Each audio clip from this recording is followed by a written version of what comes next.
It has been 6 weeks since we were disappointed by a Sony Marvel movie. Will Kraven break the streak? Let's talk about it.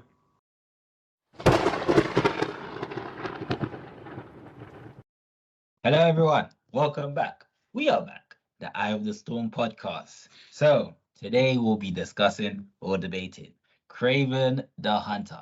But before we get into that, we're here to give you movie recommendations. What's the best recent thing that you have seen that you want to give to the people? We talk about Star Wars a lot on this and how disappointed we are into kind of like what they're producing at the moment. But I will say, I watched the Skeleton Crew just out of curiosity the other day, only the first episode, and I was pleasantly surprised, especially because it follows a bunch of kids around. Actually, it was just good, kind of like good, just like adventurous fun, pretty much. It's about this like sort of boy who's on this planet, which kind of like the rest of the Star Wars galaxy don't believe it exists, just because of sort of how nice and how different it is from sort of the rest of the Star Wars universe, or the rest of the sort of planets that most people are from. And essentially this boy is obsessed with Jedis and thinks he's discovered a Jedi temple in the mountain somewhere. So he goes to sort of explore it. And then these sort of few other kids are also there sort of looking at the same loot, essentially. And it turns out it's not a Jedi base. It's actually a starship. So they kind of reboot this ship that's been sort of kind of like dormant for ages, and it blasts them out of the galaxy, and it blasts them far, far away from. I'm actually spoiling the first episode, but I think this is kind of like just premise and setup, anyways. To be fair, but it kind of like blasts them far, far away from where their home is. And essentially, they're just trying to figure out how they get back home. What I loved a lot about it was just kind of like the character dynamics, and I know it's like kind of like child actors and stuff like that, but just kind of like seeing just some of the fun, playful interactions, some like the teas and stuff like that was just entertaining. It was just like really well done in terms of sort of how they established the characters in this show. So yet to go into episode 2, but once I do, I'm very much looking forward to seeing how it plays out for the rest of the season. Is it actually aimed at children, or is it more universal audiences? Hard to say so far. Hard to say, yeah. Again, like a lot of the main characters in this are children. Only one of the kids' dads are a side character in this as well from the first episode. Anyways, I mean, where they kind of like end up is, you know, they're just a bunch of like kind of like innocent kids from this like planet where, again, it's very, very different from the rest of the galaxy. And they just find themselves amongst the scoundrels, the like kind of like the ragged bunch in the rest of the galaxy. So yeah, we'll kind of see how it plays out in terms of sort of where it's mainly targeted at. Well, I mean, like I can get on board with like teenagers or even children as characters, but like a movie can be focused on child characters and not be a children's movie. You see what I mean? So it's kind of not explicitly aimed at children. So far, I wouldn't say it's explicitly aimed at children. Yeah. Because my reaction to Skeleton Crew and reports that it was not bad was like, I'm glad somebody made some good Star Wars, but I wish it was something I was more interested in. Mm-hmm. Right? That's kind of why I was asking, because it certainly presents itself like a children's show, right? In terms of like the marketing and stuff like that. No, yeah. That's why I said we'll see how it plays out, because again, it's got the child focus behind it, but then it's more about the themes and like sort of kind of like not the messaging, but like kind of like the story that's unfolding in it, and sort of whether it lends itself well to sort of both children as well as sort of adults that might be watching it with their kids as well. So that's kind of what I want to see, how that evolves. Well, I started watching a Netflix series called Raising Dion. In episode 2, I think I'm on episode 2, so I haven't really seen much of what's going on, but from what I've seen so far, single mother finds out that her son is developing or has superpowers. I don't know how much more he can do. Well, yeah, he is. He's each episode from the 2 episodes on, he finds out he's got more powers. So yeah, so he's definitely developing superpowers, and then she tries to figure out how he's got superpowers and like why. And I think there's like dangers as well that's coming. Obviously, he's got superpowers, and there has to be some sort of antagonist threat. She pretty much just protects her son and tries to figure out the mystery behind his superpowers. And obviously, she's a widow as well. Michael B. Jordan's in this movie as well. I think he was a dad. He's dead. Well, I don't know if he's dead actually, because there was a scene where you kind of like see his spirit or ghost or something like that. You see a bunch of them. So I don't know how his story is gonna end up developing, but yeah, it's all right so far. I'm still gonna give it more of a chance because, like I said, it's so far I'm kind of engaged. The acting, like look, as a kid, like I said, with kid actors, I always give them grace. So he's all right. He's actually doing good. He's doing a good job. It's just I just find it very hard to watch kid actors. So that's something which I've started to I'm trying to train myself to start watching more films with the main actors being lead, the main lead actors being kids. Because Stranger Things, I want to catch that as well, but it's just the whole kids being the main actors is just so off-putting. Obviously, because the genre is horror, and it's like that's always been a pet peeve of mine. But yeah, so far, is Raising Dion is cool. Is definitely I'd recommend it. So mine is definitely one aimed at adults. So I've been rewatching Silicon Valley, which is a 2014 comedy series essentially about the startup company in Silicon Valley, about this guy who works for a tech company, and he kind of develops this revolutionary algorithm that has the potential to be worth billions at some point. And so he goes off to found his own company, and he essentially tries to kind of make it in Silicon Valley. So he kind of tries to secure funding for his company, and he tries to persevere against rivals and people trying to take advantage of him. And he's tempted to compromise his ideals to make a whole lot of money very quickly. So it's a very intelligent treatment of what Silicon Valley was like at that point, kind of at the height of the tech boom. It has a lot to say about tech culture and corporate culture and the superficiality of it all. And it's very, like, if you want like a masterclass in satire, I think Silicon Valley is it, because it shows that it understands the subject matter it's talking about, and it does a lot of work to kind of justify its point of view and its thesis through the plots and the decisions characters make, by showing them be awful people or make compromises or succeed or fail and suffer setbacks or victories. And on top of that, it's just very funny. It's infinitely quotable. It's just a joy to watch. Oh yeah, I put that on my watch list, so I'm gonna get to that as well. Hi guys, the main event. Kraven the Hunter. Danny G, do you want to let the people know what the hell is Kraven the Hunter? So Kraven the Hunter is the 6th and maybe final installment in the Sony cinematic universe. It follows Sergei Kravinov, who is the son of this Russian crime boss who, while on safari, gets bitten by a radioactive lion or something like that and develops superpowers. And 20 years later is this vigilante who goes after essentially bad people, like crime bosses and poachers and all sorts of different people. And he also butts heads with his father, who wants Kraven to follow in his footsteps as the boss of this crime syndicate. That's essentially the idea behind Kraven. So what did we think of Kraven the Hunter? You're gonna say you liked it. Go on. You know what? Me and Daniel were talking all about this in the office for the past on Monday. And the way that I was just like, obviously, I wasn't gonna watch no reviews, but of course you hear what people are saying. You know what I'm saying, social media and stuff, and people are just killing this movie. So already with what Sony have given us this year, even with Venom, I was disappointed. Like, bro? Sony have like peed me off when it comes to like they have all of these, that they've got these remarkable IPs, these characters that they could make crazy stories from, amazing stories from, but they just ruined it. So with Kraven going into this film, I tried to block out the chatter, but it was just hard to block it out because it's just so much. So I'm really going into this thinking, okay, let me see why this film is so horrible. So what I can say with Chest is I actually liked the film, but I understand why people were calling it shite. This for me was a movie that could have been a great movie, which is why it pisses me off. And why it pisses me off is because the way that the story was told was, I wouldn't say it was awful, but it just wasn't good. And what I mean by that is, firstly, the acting was, I think I was hearing, I could see voiceovers, especially when it comes to the girl character, the black girl. I saw a lot of voiceovers that was happening from her. Like the relationship dynamics was so dull between them two. And it wasn't dull between Kraven and his dad, but it should have been better.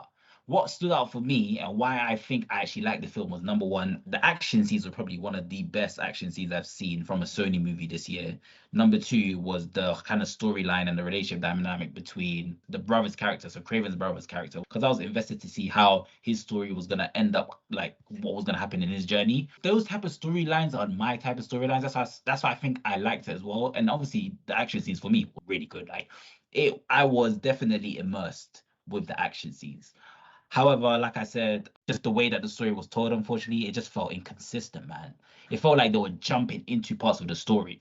Because a lot of people had an issue with how they cut from, obviously, the 8-minute clip that they showed on Sony, and then they cut straight to the backstory of Kraven and his brother. I didn't have an issue with that. I don't know why a lot of you had an issue with that. Of course, there were issues, especially with the whole Kraven turning into Kraven, with like the whole, I don't know what it was, but some sort of potion. I don't even know if they call it a potion, but whatever it was, I don't understand how that tied in with the African history or the African. I don't think it did.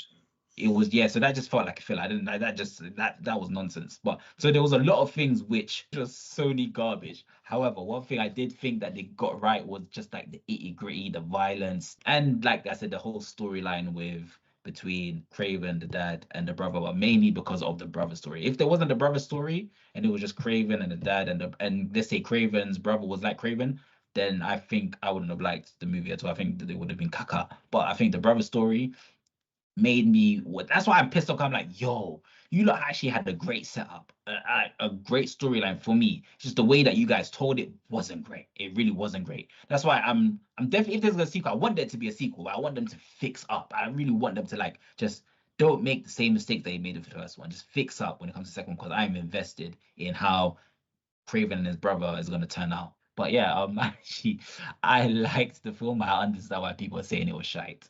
I mean, it was better than Madam Web. that's for sure.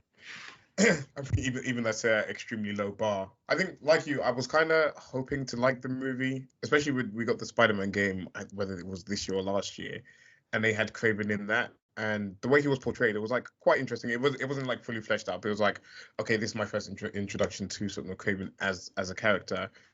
And the idea of him seemed interesting. So, of course, sort of kind of going into this movie, I was like, let's see what Sony does with him. In true Sony sense, they do nothing of interest with him, especially like him, you know, his whole thing is his name is Kraven the Hunter in this movie. And I was like really trying to look for where they had some type of like sequence or action set piece or something like that, where it kind of like shows him hunting and stalking his prey and sort of kind of just, you know, living up to his name as the hunter, as opposed to just turning up in places and beating people up and needing sort of know people's help to identify who's who and sort of know where people are and this, that, and the other. It was really jarring, because like every time that there was like any type of action coming up, I was looking for that and I didn't get what I was looking for in that. The story was whatever. It was kind of like a bit of a mess how like they brought it all together. It was very unfocused as well.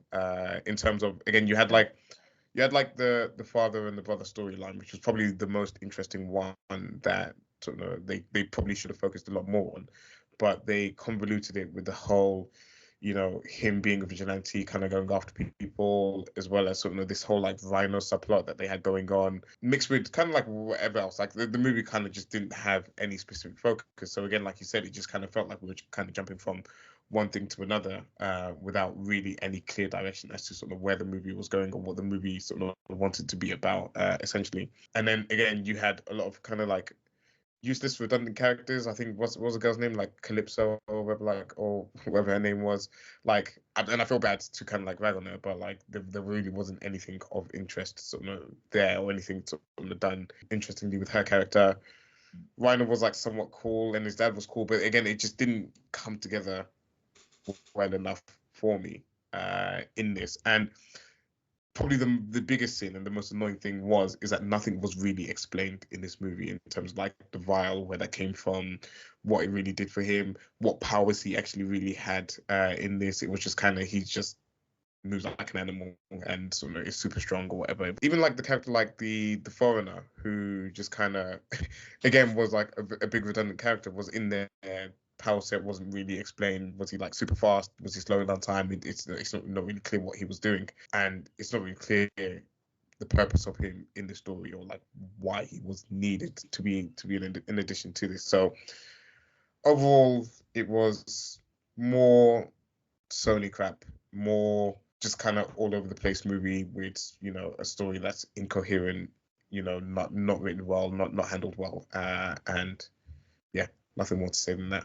My bottom line is this is the best Sony movie yet, which does not make it a good movie. I think the others are just worse. So in typical Sony fashion, Kraven is not Kraven. They just took the name and the most basic aesthetic of the character and then turned him into a completely different character. At which point I have to ask, like, why like if you don't care about anything, couldn't you have just adapted one of the Kraven stories and just taken out Spider-Man and replaced him with something else? Does this really make anybody happy, right? If you're a Kraven fan, you're not getting Kraven.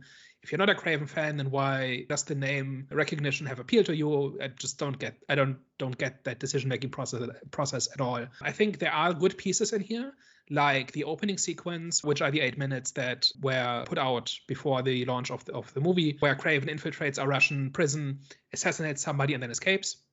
I thought that was a good sequence. This whole idea of him kind of being this heir to this crime empire and trying to walk away from that, but not being able to walk away from that because he still cares about his family, especially his brother, and the two unequal brothers, like the good son and the bad son, and the good son is supposed to want power but doesn't want it, and the one who wants power is not in line for succession, right? That's the exact same setup as in the Aquaman movies as well, or in the Thor movies, and that's a setup that you can use for good stories. But this movie is at least an hour too long because of all the nonsense it piles in, where things are way too long and pointless. And I think if you took just the pieces in this, you could tell a really interesting story about strength and dynasties and heritage and all of these things that could be something, but it's not really, because Sony just can't tell a story to save their lives. It does not add up to a story that really says anything or hangs together in a way that is satisfying. And the good pieces are way too short. A couple of minutes of pretty decent action sequences are not enough to justify a 2-hour runtime, in my opinion. If you spend the bulk of your runtime on other things, then those other things have to be interesting as well, and they just aren't. So, big waste of time, in my opinion. So I'll agree with the part where you said there was good things in the story that you could have focused on, especially like the relationship between, the brother, just like the whole family dynamic. They could have focused on that more. And what I find it a bit weird and strange is there wasn't a lot of characters in this in terms of who were focused, who the story was focused on. So they could have had time to kind of flesh out a good story around those themes in terms of just the dysfunctional family, power within the family. Just, they could have focused on that a bit more. And I do agree. I think Sony, I even said Sony, the way that they just told the story wasn't great. I thought that actually this was probably one of the best I've seen. No, that was my point. I said I like them for the most part. They just are not a large enough part of the movie to justify the movie. Yeah, okay. So I think if you tell the story about Kraven has walked away from his family, right? And his father wants him to run the crime empire one day, but he's just refused it. And he still maintains a connection to his brother, but that's it. And then the brother gets abducted. And so father and son have to work together for the good of the family, but they have different ideas of what family is about and what you should do for family and how you should relate to it and stuff like that. But they have to work together to save the brother because that's the one thing they both want. That's a good story. And they should have made a movie about that story, and they didn't. One of the many subplots that takes up a not large enough part of the movie for it to be the movie. Because we get to that over an hour in, and that is not good enough. I think also the rewrites definitely showed, because it just felt dysfunctional, bro. I was watching this, I was like, okay, they're just jumping into stuff. It honestly feels like you can see the rewrites when it was happening. I was like, okay, you can tell that they reread that part. You can tell, because it felt like they were trying to make it cohesive, but it just wasn't. Like you said, it was there was certain themes, there was certain things that were happening that they should, especially the good parts of the story that were happening, but was too short. And I think that's where the rewrites were happening. It was like, okay, they had a good part, and then they rewrote into a new part of the story, if that made sense. So oh man, do you think they should have just, I wouldn't say scrap it, but yeah, scrap it, start again. Maybe, start again. I was gonna say, so you think they should start again, guys? Yeah, I think so. Like they should have at some point realized, okay, this is the actual story we want to tell. Actually, like I don't even know they're capable of that, right? Let's say they can, right? Let's say they say, okay, we had 3 false starts, and now we know what the movie is, and for the sake of it being actually like something people will want to watch, and that will therefore make us money, like we have to just tell a coherent story. If that means doing enough reshoots for half the movie, I guess that's what you have to do, right? They're already going to lose massive amounts of money on this, right? Like I've said before that one of my big existential crises this year was Madam Web making $100 million, because nobody should have looked at that and said, yeah, that's something I want to spend time and money on. But this one is currently at 26 million after the first weekend, right? So this will not get even close to breaking even. This is just an outright loss. And at that point, spending just a bit more money to have a coherent story so that there actually is an audience for it that isn't just there for, that is not willing to sit through over 2 hours in order to get our 10 minutes of halfway decent action. And maybe like that's what it would have taken to fix this movie. But one thing I will say to kind of give them the benefit of the doubt, I do think with 6 movies in. But that's the thing I was gonna say. I think Sony have shot themselves in the foot, and they've set a foundation where it's like they've left a sour taste in people's mouth. So with Kraven, what I think is a lot of the, like, I do think they did set themselves up as well when they put 8 minutes out. That's a pet peeve of mine. I just didn't like that. That kind of like lost interest for me when it comes to the movie. However, I do think. Sorry to interrupt before you move on.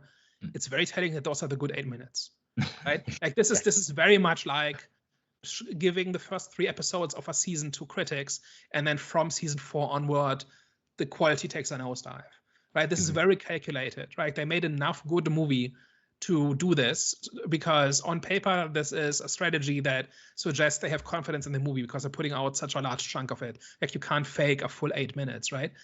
Turns out if you have 9 minutes of good footage and you show 8 of them, you can, and that's what they did. Right, if you see those 8 minutes, you've seen the good most of the good bits. You watch the trailer and you've seen the rest. I hear you, and I agree. However, don't you guys think people are looking for an excuse to hate the movie though? And I'm saying that because but it's because they've like served up so much bad movies that people have bad will going into these movies, and if anything, it's just confirmation bias now. When people are going to watch these movies, it's like this is going to suck, and when it does suck, because it sucked and people knew it was going to suck, they kind of like bash on it a little bit more, it seems, at the moment. I think it's coming from a place of like frustration and like annoyance, because you've got some like really good characters here, like Venom, you've got, you know, Kraven, etc. I mean, no one really asked for Madam Web to be made, but you know, some of these other characters, it's like you're seeing what sort of Marvel in that are doing with sort of the characters. You see what Marvel did with Spider-Man in terms of kind of like breathing new life into it. And then you've got Sony hogging these characters just for the sake of, you know, these licensing deals. And I get that they've generated good money from like the Venom and stuff like that, Venom movies and whatever. But it's just frustrating that, you know, they don't really care to put the quality in these movies. So if you don't care to sort of put the quality in to tell good stories or to sort of make anything halfway decent, as opposed to just putting something out to make a profit because it's tied to Spider-Man, then I don't care if people are being overly harsh on it. It's very much, for me, it's very well deserved. It's very much deserved, and long may it continue until they either give the rights back to Marvel or they actually come up with some type of decent ideas for these characters. But for me, all the goodwill, like I never had any goodwill anyways, but it really is now badwill, because this was probably the last one that I had any kind of like hope or interest in. I was like, okay, Kraven, this is different, this is whatever, but they absolutely butchered this character. We can talk about the changes that they made to the character and sort of why, like whether it was necessary or not. It's really frustrating. So before we do that, I think there's a few different things going on here.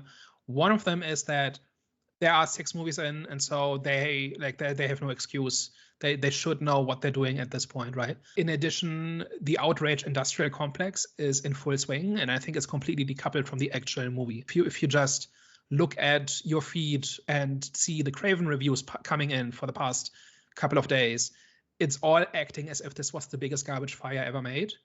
And it's not. It's just a really mediocre movie. Like, it's a really incompetently made movie that is completely forgettable and that has some good bits in it and a lot of not so good bits and some really shockingly bad bits, which I'm sure we can get to. But it's not like this. it's not Madam Web was like a train wreck of incredible proportions, right? And this is not it, right? This is just a not very good movie. Everyone hates Madam Web. Flipping out. This is. And for good reason. Madam Web has become culture. Whoa! Oh my god. I mean, like that movie is just outright broken, right? This is like I don't know what. Like you order a pizza and you get just a pile of melted cheese and I don't know and wrapped in sellotape or something. Like that's Madam Web. Like that's not even a movie. And I think that is like the gold standard for a broken movie that should, like I've said, like I think in our Madam Web review I said, like there should be such a thing as cinematic malpractice, where if the movie is simply not fit for purpose, then you should get a refund. Like anybody who bought a ticket to Madam Web should get a refund because it's not a functioning movie, right? And there's no such thing. Like all they have to do is trick you into buying a ticket, and then that's game over. But like if there's ever any argument for why something like that should exist, it's Madam Web, right? And that is different from just a bad movie. Like Kraven is just a bad movie. And companies like Sony have created this culture of essentially people making a living from being outraged at how awful this movie is. And so they cannot simply say, like, we can say this because this is a hobby and we're not making any money from this, right? And we don't intend to ever. But if it's your job, then you have to farm the outrage. You have no other choice. And the audience has been trained to expect this from movies. And for an entire generation, this is just how movies are, especially like movies like this. This is the fault of companies like Sony. And there's no reason for doing this. Like, even if you are not faithful to the character, right? Like, even if you do the version that's in this movie, there's still pieces here could be turned into a real movie if you only tried. And they aren't trying because they'll make money anyway. Like, in this case, they probably won't make enough. But overall, I don't think they've lost money on their Spider-Man project. Mostly because of Venom. But they don't have to try, really, right? Like, there's no direct correlation between making a good movie and making more money, right? If there was, then they would try harder.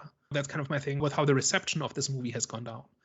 But the reception seems mixed. Like, for example, you guys are calling this a bad movie. I don't think it's a bad movie. I think it's a goodish movie. However, I'm not going to argue with you guys when it comes to this, because I don't have enough. Because I did say the way that the story was told, it wasn't great. It was not great. However, in comparison to movies like flipping Venom 3, Madam Web, what others have they dropped this year? Morbius. No, Morbius wasn't this year. There was a third one this year.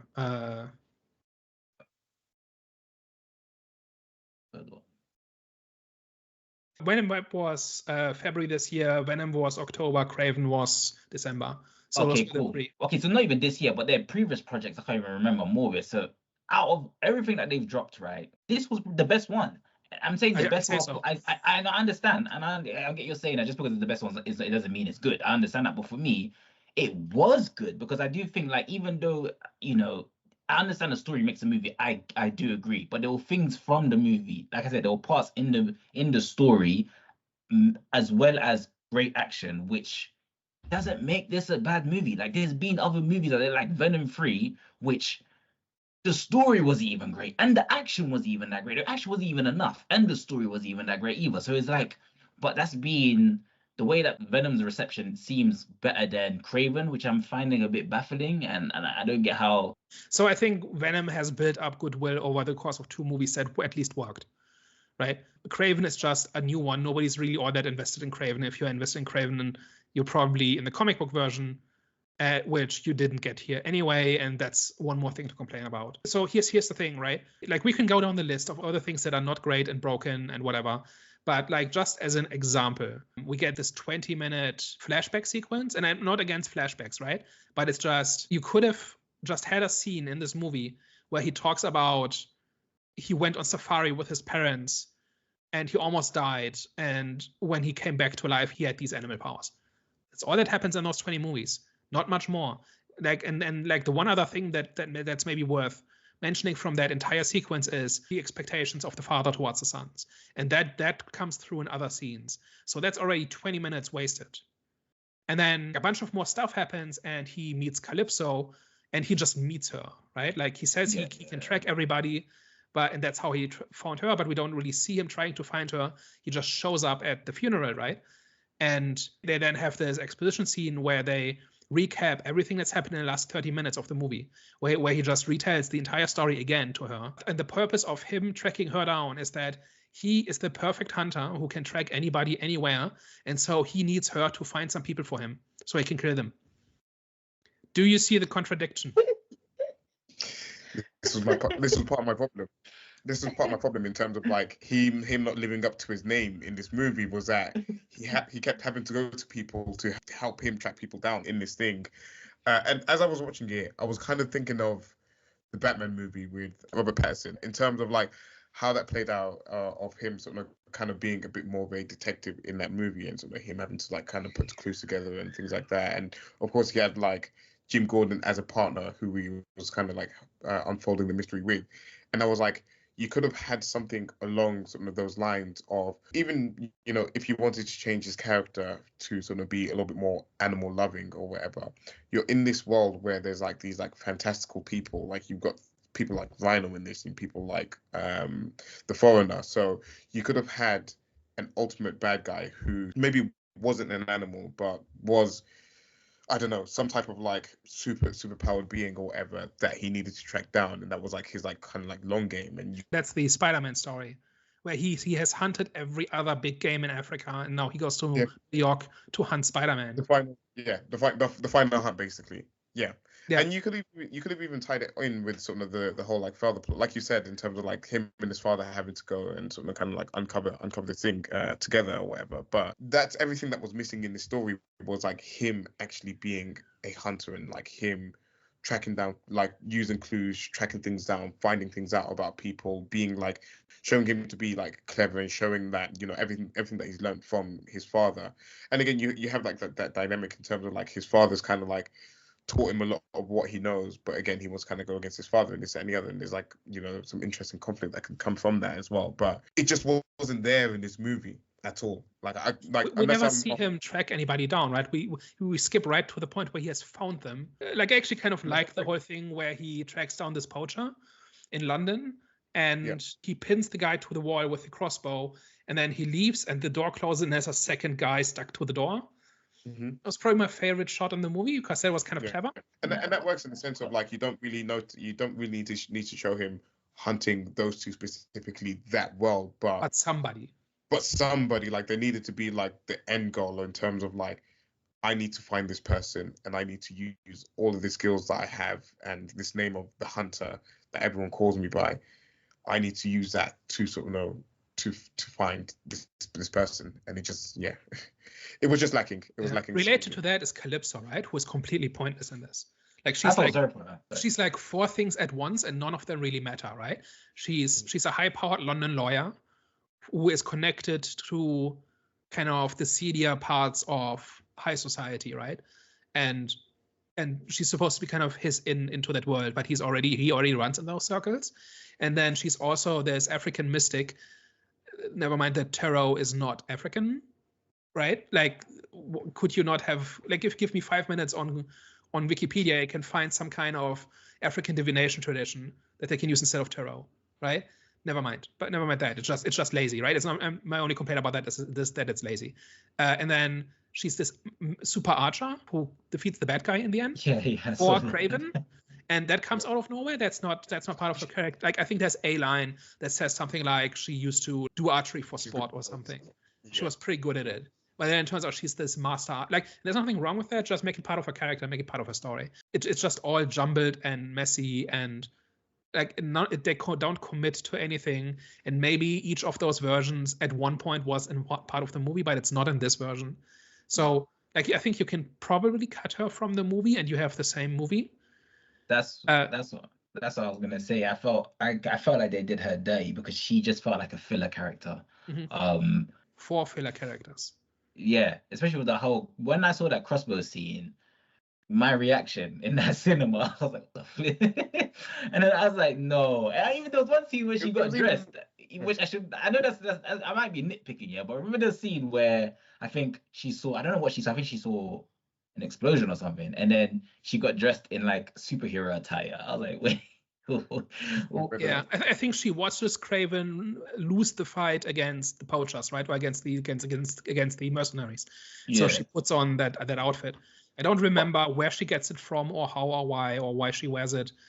I don't remember off the top of my head. That's just the point I was gonna make with that is just like the purpose behind her decisions wasn't really making sense. It was just like it had to be done for that moment, but it was like there wasn't preparation towards it. It was like, okay, why is it happening? Do you know what I'm saying? So it was just they just added it because it made sense to the story to help the story. But I was like, I was like, what was the most frustrating thing about her being the one to kill the foreigner as well was that this is the first time you've seen Kraven come up against someone that of superpower being as well, and isn't just some type of goon that he can like quite easily sort of beat up and dismantle or whatever.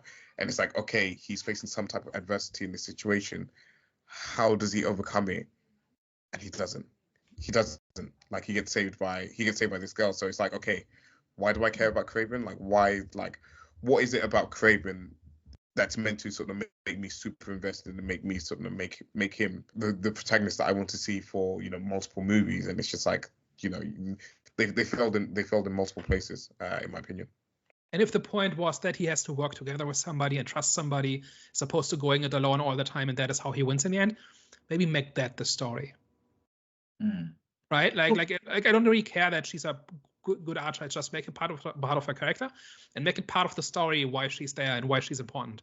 Yeah. And to like put him into a position where he has to learn to trust her, or has to convince her to work with him, or something like that. Right? If that is a major part of the story, then we're in a good place again. What was even crazier was that she found this person that she many years ago gave this potion to, discovers that he's using this to, you know, granted he's killing bad people, but he's out here killing people with some of the power that he gave her or whatever, and she seemed so comfortable with it. Like there wasn't really much resistance to sort of what he was doing, and sort of when there was the whole, oh, I'll think about, you know, this arrangement that you kind of want to have, there wasn't a sort of kind of like point to come back to. It was okay, like now we're in danger, now the situation's kind of like up this ante or whatever, and she kind of just has to sort of follow along essentially. So there wasn't any real dilemma or conflict or sort of whatever in terms of sort of it just seemed like she was like too easily on board with him being a killer, granted that she's the one that gave him the power. You guys could argue though that she's a lawyer, and obviously as your lawyer, I think one of the main reasons why I know you're gonna say that they need to show it. Like they need to show it somehow. Like we can't assume that because she isn't getting enough justice, which they try to do in this movie, they try to like just exposition it in there that, you know, these people are just kind of getting away. She just says the system is broken. End of discussion. That's the entirety of the dialogue. Yeah. So I you were about to defend it now, but I couldn't let you just try to bring up that point. Like the movie even like attempted to back that up or even like show that in the movie. You don't even see the bad guys being shielded by the law or something, and therefore a vigilante is needed or something.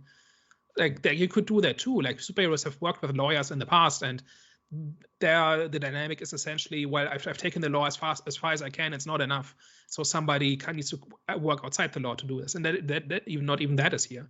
Like honestly, I'm not sure why she's a lawyer and why that is important and why that aids the story. I understand what you guys are saying, but Daniel, a second ago you were saying how Kraven, instead of showing a whole flashback, Kraven could have just said a few lines about obviously his life. So she kind of did the same thing. In what way? Well, she just said in terms of like why there was an internal conflict and her motivation behind why she's helping Kraven, because she revealed that, you know. So her friend, who is an activist, gets killed by these poachers, right? And then she just says the system is broken, but this is a crime, and we haven't seen the law fail. We haven't seen them be shielded from the law or by the law or something like that.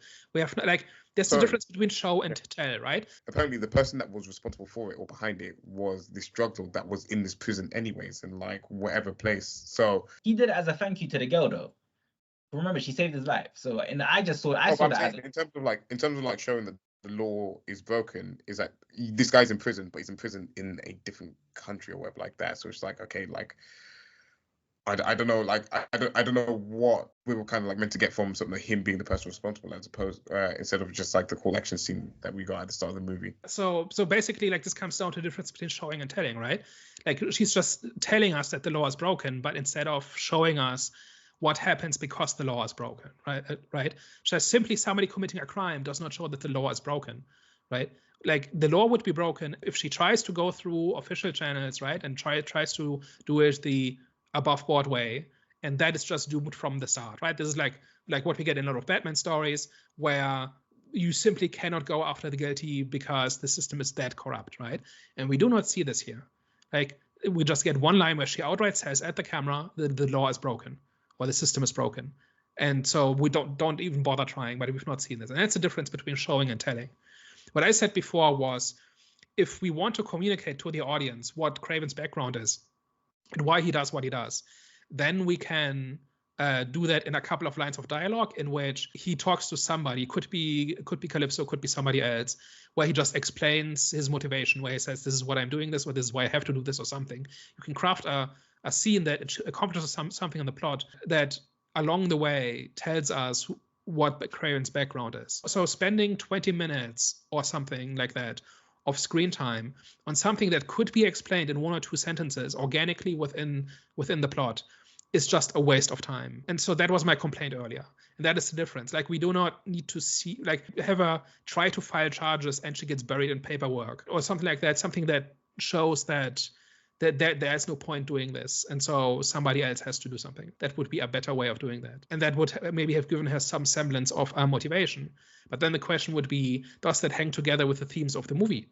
Right? Like why is the law being broken part of the story? Why is that important? If we have a story about you have to be strong to protect yourself, because that's what everybody is about, right? That's what Nikolai, right? Like the father, his whole thing is that you have to be strong, otherwise other people will destroy you. The brother, Dimitri, right? His thing is, I'm not strong, therefore I have to adapt and be whatever other people want me to be, right? And that's the whole thing about being the chameleon. Kraven has this thing about, I am strong, therefore the things that I care about are protected. And then there was also something about, and with Rhino's motivation about being strong, something like everybody pushes him around until he becomes strong, and so he had to learn to be strong. Like, there are all these different characters who have this theme of being strong is what you have to be strong, and or otherwise you will be destroyed or other people will push you around. And I think that is really the core of the movie, if there was one. And the law being broken, I don't think has anything to do with that, really, other than maybe you have to take things into your own hand, possibly, but that's already reaching a bit. I think the movie had something good going on here with this whole strength as self-empowerment angle, but then it should have cut out all the stuff that was extraneous, and which pretty much includes everything to do with Calypso and also the safari at the start. Like, all of that can be cut, and it's just about people having to be strong in order to be self-empowered, because this is a world in which the strong push around the weak, and Kraven is the one person who is different because he uses his strength to protect other people, or in many cases just animals in nature. If you do that, then you have a pretty good foundation for a decent movie. And then you focus the plot on the brother gets abducted, and so father and son, who hate each other, who do not see eye to eye, have to work together to get the brother back. And in doing so, they exchange kind of these ideas about family and how they view family and what being strong means and what it's for and why it's important and all of these things. And if you do that, you have a pretty good movie on your hands. And then you sprinkle some R-rated violence on top. And then suddenly we have a pretty decent movie.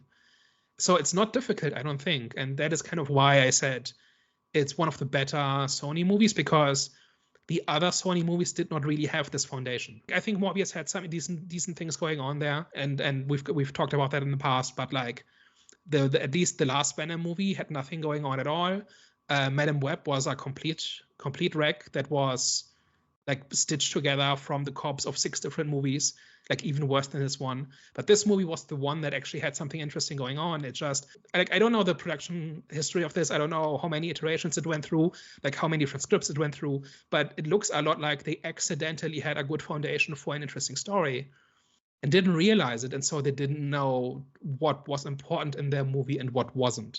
So we get the family stuff gets just as much screen time as the safari, which is completely superfluous, gets just as much screen time as the stuff with Calypso that has nothing to do with anything. And that is why I think this movie is so disjointed and so frustrating to watch, where if you're on the lookout for a decent story, you can see the foundation of one and the beginnings of one, but then the movie spends the bulk of its 127-minute runtime on all sorts of things that don't matter or that distract from that. And That's just my take. It feels like it has main focuses rather than a main focus, which is where the whole like discombobulation comes from. And I think they should have just kept. So the main focus, so is the main focus the justice system is broken, or pretty much the domino effect of evil people? I think the foundation is self-empowerment through strength. You have to be strong, and then you can live life on your own terms. And if you aren't strong, then you are a tool of other people.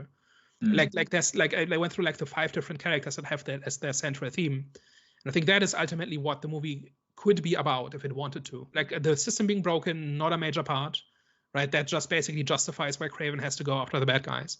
But that's kind of like par for the course with superhero stories. Like that's always the case. So it doesn't do anything with it. And if you want to make a superhero story that is about that, you have to do a little bit more.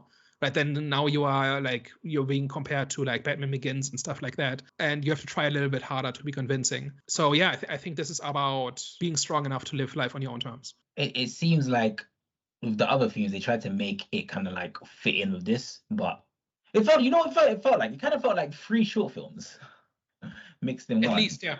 Yeah. Or like pieces of, like somebody found like the reels for 4 different movies and didn't know what belonged to which movie and just pasted things together. Like that's also that I think that's how you can also describe it. And it's just like it comes down to quality. And like when I walked out of this movie, I was kind of freaking out a little bit. Like, how can we talk about this? Like, it's just meh. Like, this is just not good. But it's not necessarily in an interesting way. And like it just comes down to the people who made this are just bad at their jobs. Like they don't know how to tell a story. They don't know how to make a movie. They put some scenes together and call it a movie. And somehow they get to do this over and over again. And I don't know why. Like I kind of know why, but like it still puzzles me that at some point, if you've lost hundreds of millions of dollars for your employer, why are you still around? Like that's something that just keeps puzzling me about the movie industry. That these people, like it's always the same people again and again, right? And sometimes like they make bad movies, but those movies make a lot of money. But like this is not making a lot of money, right? Like, and this entire project has, like outside of Venom, has not really, like the smart thing to do would have been to scrap everything except Venom, right? Like that would have been the smart business decision, I think, because that's the only thing that wasn't crashing and burning immediately. But that's also not what they've been doing, or maybe that's what they will do going forward, right? Like within a week, we've had news that this was the end of the Sony shared universe. Which was never shared in the first place, but that's a different story. And then we've also had other messaging that says, look, we're taking the results seriously, and we're going to refocus on what works. So it's not clear what else is in the pipeline, but I think nothing has been announced. So it's going to be at least 2 years before the next thing. Do you know what's even more baffling about all of this? Is that they've made 2 of the best Spider-Man movies across the Spider-Verse and Into the Spider-Verse. I don't know if you've seen Daniel. I think I saw one of them. But in terms of like storytelling and sort of kind of like crafting and stuff like that, it's like those 2 movies are fantastic movies in sort of so many ways, and sort of like how layered they are and like how deep they are and stuff.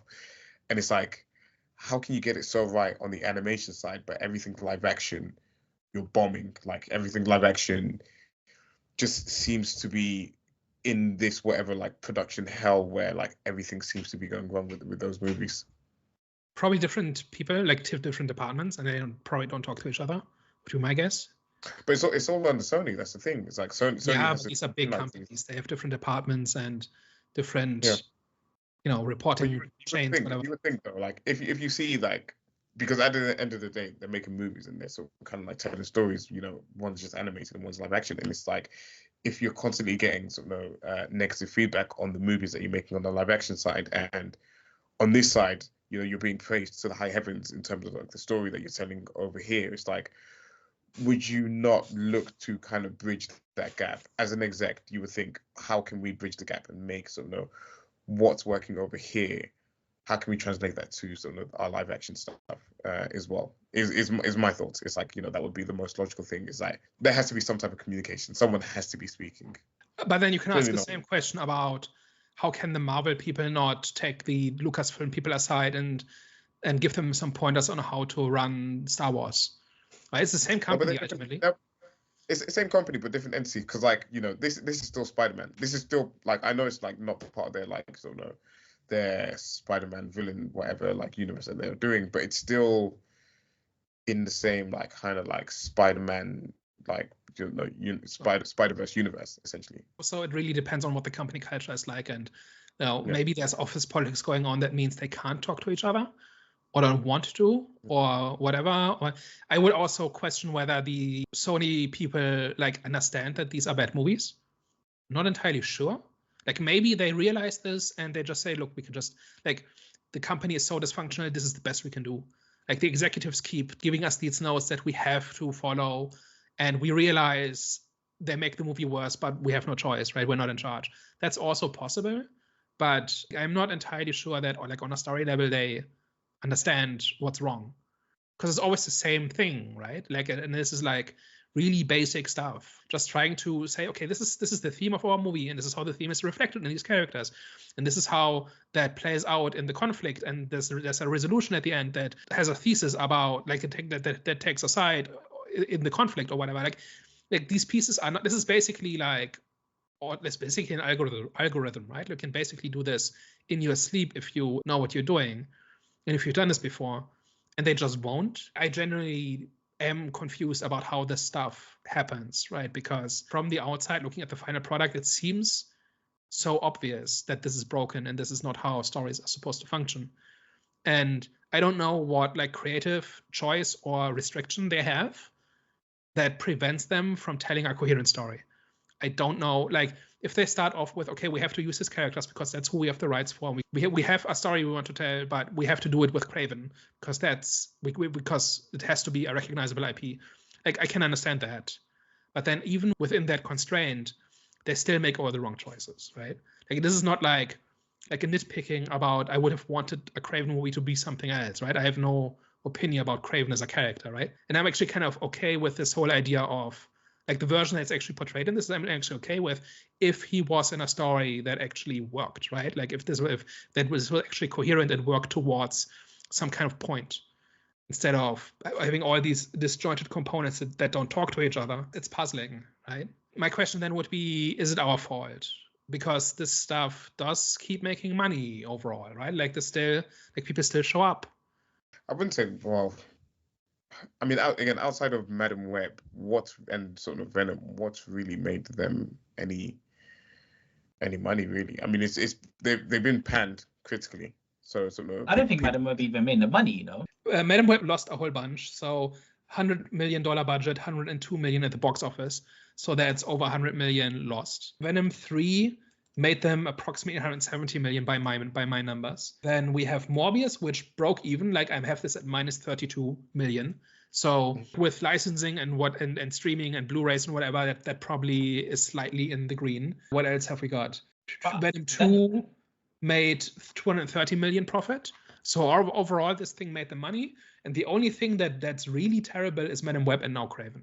Before this, everything kind of made the money or got close to breaking even. And to be like, I mean, Venom, I understand making the money, and like Morbius came at a point where you would think it would, and they leaned into the Vulture character being in there as well from sort of the Marvel universe as well. So they kind of like tricked people into sort of going to see that movie because of that link that it had with the MCU. So I'm not surprised that one kind of semi-broke even essentially. But it's like, okay, we're now like you said, we're now 6 movies in, and you can't get away with these gimmicks anymore. And it seems like Marvel's taken a very hard, especially after Venom last dance when they sort of completely retconned the Spider-Man No Way Home scene. It seems like Marvel has taken, a firm step away from these extra side characters that Sony are playing with. So it's like, you now have to make these characters hold up on their own. You now have completed the trilogy for Venom. What more do you have to offer to sort of put sort of butts in seats, and sort of what more do you have to offer to actually make money on these movies? And I'm convinced this is why they've pulled the plug. Well, semi pulled the plug on it, because more movies will come, I'm sure. But it makes sense why they've kind of put a hold on these projects, because I think even they've kind of realized that they've probably pushed it as far as it can go in the current formula that they have. Maybe we'll see where this lands, and this is also one movie, right? Like Madam Web, I think by any accounting is an anomaly, right? Like Kraven is nowhere near as broken as that. I had like one walkout in my showing, right? And I would have walked out if it wasn't for this discussion. And I was sitting next to this guy who was having the time of his life. He laughed at every joke. He laughed at every line that wasn't a joke. He was impressed every time there was like a marginally exciting action sequence. Sure, that's one guy, right? But broadly, audiences seem to be eating this stuff up. What's the audience rating on this? It's high, 70, something like that. 75. Even the Google reviews, audience love it. So this one's definitely been mixed. That's why I think it's got a lot to do with outside influences rather than the film itself. Because don't get twisted, like I said, the script is bad. However, for me, the action sequences kind of make up for it. And obviously with the story of the brother and his character arc, and obviously just how that kind of like, ends up just transpiring. I think this film has definitely received, I think it's probably one of the most, not even lopsided, but it's like the opinion on this is very weird. Usually like with films you could say it's mixed, but this one is just like weirdly mixed. It's like critics, the top critics not hate it, but they dislike this movie, whereas the audience like it, love it. So it's a bit weird. So it's something like critics 15% approval, audiences like 73, something like that. I think what explains all of this is that it's just like if you look for things like themes or ideas or whatever, then this movie is just a vacuum, right? There's nothing going on here, and so critics don't like it.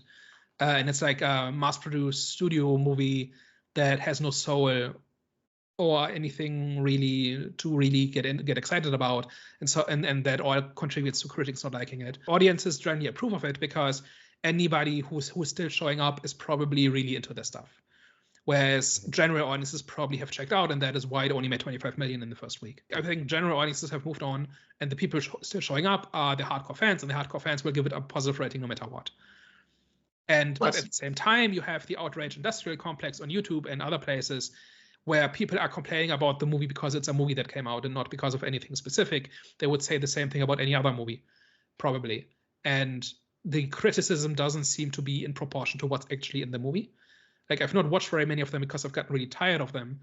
And I hope our conversation is a little bit more interesting than just look at how awful this new movie is. But I did not really get the sense that there was anything specific that people were upset about. It's more like it's a new superhero movie, so we're gonna put out our videos talking about how terrible they are. And then in between there are people who actually care about these characters, and that's not really us as well, right? Like people who are really into the comics or whatever, and just realize that this is not Kraven. And so there's nothing interesting going on here either. And so the profitability of this goes down over time. But the reviews, like the scores, are high because anybody who bothers to give a score is invested in the franchise. I had a question. Kind of going off what you were saying. So who is Kraven? Because I'm not familiar with the comic books. He's a hunter. But in the comic books, who was he in the comic books? Like, in terms of what was his story in the comic books, and should they have gone with that? I mean, he's like well, I don't know the comic books too well, but from like the little that I know is that he's a hunter and he hunts animals. And then obviously, like in the Spider-Man world, where you've got people like Rhino, Spider-Man himself, you have like a lot of like animal themed sort of villains in sort of the Spider-Man. It's then he kind of like starts hunting some of the bigger game, like some of the Spider-Man villains, or some of the Spider-Man himself. He isn't this anti-hero that they try to sort of portray him as in this movie. Is that he's like kind of like a straight up villain. But I don't know, for whatever I mean, I understand like the whole like animals sort of kind of like rights thing, and sort of maybe not wanting to show animals being hunted in this sort of kind of current climate or this day and age, but they could have replaced it with something a little bit more interesting. Yeah. I mean, that was the thing with all of these characters, right? That they can't just be outright villains. I actually think if they had been, like we had just had this with the Penguin, right? Like the audiences are totally on board with rooting for a villain if the story is interesting and if the character is likable. Like they could have done that, right? They could have just played these characters straight. Like Kraven and Venom have to be changed because they are linked to Spider-Man specifically. So you have to do something else with them. But you could have kept their essence, right? And in the case of Kraven, that's the big game hunter who has hunted all the big games. So he starts going after people like Spider-Man, right? That's basically the initial idea. And then I think he has some other stories that I haven't read. So there was nothing inevitable or impossible about this from the start. They just had this editorial choice or this creative choice at the start, which is we have the rights to these villains. We can't use Spider-Man directly. so we're just gonna make movies about the third tier characters that people have kind of vaguely heard of, but we can't make them outright villains, so we have to turn them into anti-heroes. And that is what then led to these 6 movies that are all along those lines, right? And they just made that choice at the beginning that that's what it was going to be. And that's when we got this. But they never had really a unifying concept as to what this was all about, right? And like, it's not a new thing. Like, we've known this from the start, right? And that is kind of why I'm not outraged about Kraven, because it's just like another iteration of the same thing, right? It's just as soulless and just as creatively bankrupt and just as pointless as all the other movies were. At least like the occasional Venom movie was kind of fun in between, but that was it. Like, the rest was just a waste of space, and this is more of that. And like, what's just frustrating for me is that I think there's more potential here than the other movies had, and they don't seem to have recognized it, or if they did, they didn't care. And that's kind of the part that upsets me. And like, if I'm upset at all, which I'm not really, but the thing that gets closest to actually bothering me is that they actually had potential here for a decent story, and they just didn't do anything with it. But like, there's nothing impossible about doing a movie about Kraven. Like, there's nothing ridiculous about it.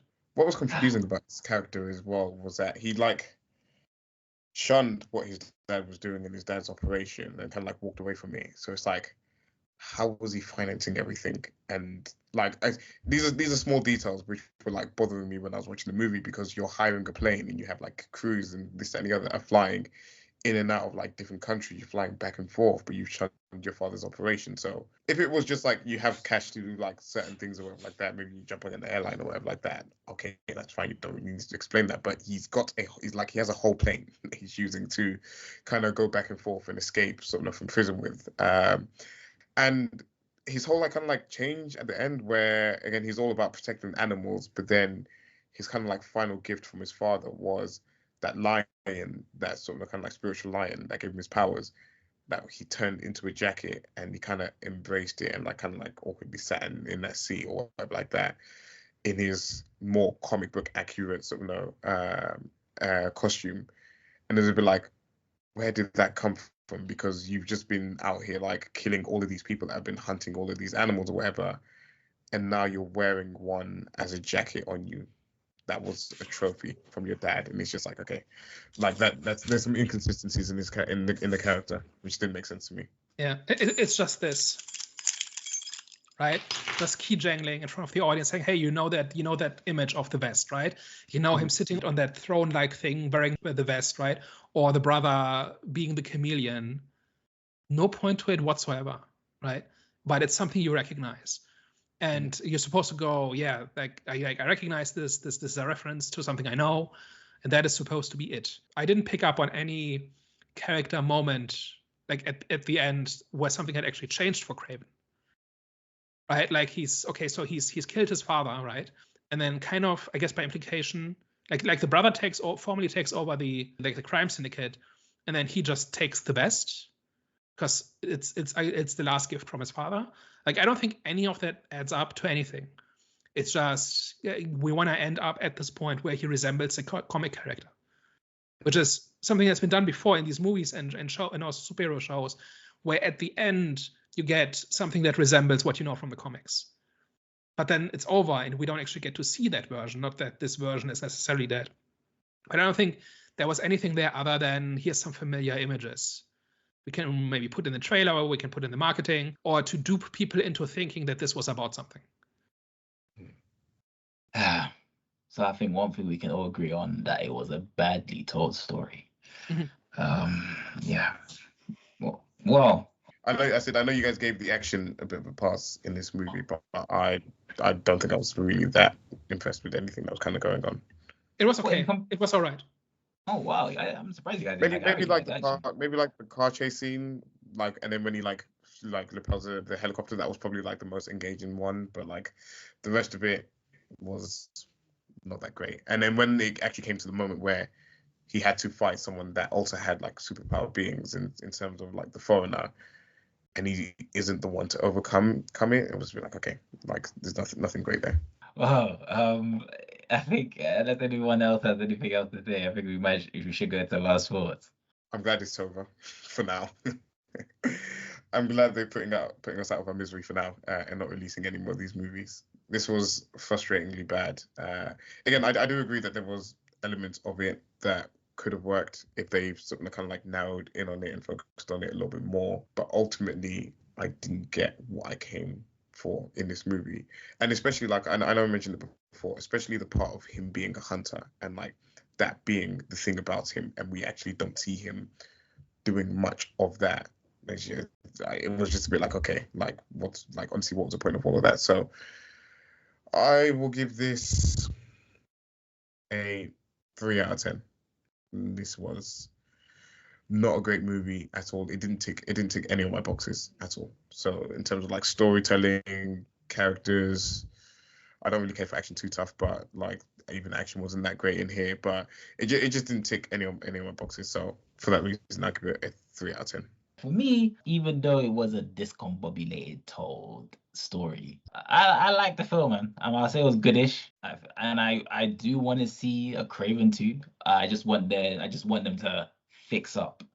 I think they've kind of set a good foundation on Kraven 2. Now there's going to be more of a focus on the brother and Kraven. Like that can end up becoming a good story, but they just can't do what they did with Kraven 1 and Kraven 2, because what they did with Kraven 1, it wasn't great. You could see, like I said, it felt like it was short films put together rather than a cohesive story. And people might look at me crazy, like, how can you say it's not a great story, but then you still enjoy the film? It's because, like I said, there was like the story of the brother, and with the great action scenes, it compensated for me. But yeah, man, I had a fun time, but I do understand why other people would say that this was terrible. I definitely do not agree. It's not the worst movie to mankind. It's not the worst movie out of the Sony, out of the Sony catalog, but it definitely, like, this, in terms of like just the way that the story was told, it wasn't great. But it felt, this movie for me was a sugar rush, and I kind of went into there with low expectations, and I was like surprised that it wasn't as bad as I thought it was going to be, but it was better than it was better than what I expected. So, but overall, I'm gonna give this one a 6.5 out of 10. So I think it had a better foundation than a lot of the others. It just confused about what it's about. It spends too much time on things that distract from what's actually interesting about it. The good parts aren't good enough, and the things that take up the bulk of the movie are just complete wastes of time. I'm not angry about it. I'm just like, it's just whatever. It's not worth watching. It's not worth spending time on. It's not worth revisiting. But it's, I think, better than most of the others. And for that reason, I give it 2,000 milli Morbiuses. Hi, guys. Thank you very much for tuning into today's episode. Hervé? Yeah, let us know your thoughts in the comment section down below. Were you one of the many people that did enjoy this movie? It seemed like it got a really good audience score. What do you think about the movie? Did you like it? Did you dislike it? Let us know in the comment section down below. And of course, if you liked our discussion today, tell a friend. And if you thought we were chatting absolute poo, then tell an enemy. We are the Eye of the Storm podcast. Thanks, guys. We will catch you next week. Au revoir. Ciao. Bye-bye.